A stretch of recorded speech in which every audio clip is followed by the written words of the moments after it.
ଶୁଣ, ଇଜ୍ଜତ ଆଉ ସମୟ ମାଗିବା ପରେ ଯଦି ମିଳେ ତାକୁ ନେବା ଠିକ୍ ନୁହଁ। ତା ଭାବନାରେ ବୁଡ଼ିକି ରୁହନି ଅଡ଼ୁଆ ସୂତା ପରି।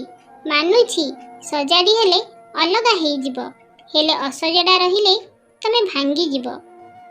ତାକୁ ଫେରେଇକି ଆଣି ହୁଏ ଯିଏ ରାଗିକି ଯାଏ, ଯିଏ ହସି ହସି ଯାଏ ତାକୁ ନୁହଁ।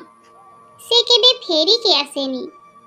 ମାନୁଛି କଷ୍ଟ ହେବ ତାକୁ ଭୁଲିବାକୁ, ହେଲେ ସତ କହିବି ତାକୁ ମନେ ପକେଇକି କିଛି ଲାଭ ବି ନାହିଁ। ଏଇ ଗୋଟିଏ ଜିନିଷରେ ନା ଜୀବନ ଟିକେ ସହଜ ହେଇଯିବ।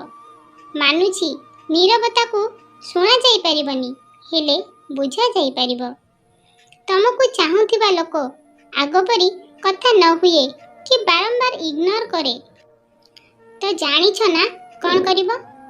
ତମେ କିଛି ଦିନ ଯାଏ ଜମା ବି କଲ୍ କି ମେସେଜ କରନି। ସେ ତମ ସହ କଥା ହେବା ପାଇଁ କେତେ ଚେଷ୍ଟା କରୁଛି ଦେଖ। ଯଦି ସେ ତମକୁ ସତରେ ପ୍ରେମ କରୁଛି ତାହେଲେ ସେ ତା ଆଡ଼ୁ ନିଶ୍ଚୟ କଲ୍ କରିବ।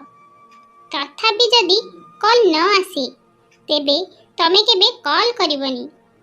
ଗୋଟେ କଥା କହିବି, ସେମିତି ବି ସେଇ ଲୋକକୁ ନିଜ ଲାଇଫ୍ର ଯିବାକୁ ଦେବା ହିଁ ଠିକ୍ ହବ ଯିଏ ରହିବାକୁ ଚେଷ୍ଟା କରୁନି। ଯଦି ତମେ ଭାବୁଛ ନା ମୁଁ ତ ତାକୁ ପ୍ରେମ କରୁଛି, ସେ ମୋ ଲାଇଫ୍ରେ ଦରକାର, ତେବେ ଶୁଣ, ଜବରଦସ୍ତି କରି କାହାକୁ ପାଇ ତ ହୁଏ, ହେଲେ ତା ପ୍ରେମକୁ ନୁହଁ। ଏଇ କଥା ତମକୁ ବୁଝିବାକୁ ପଡ଼ିବ।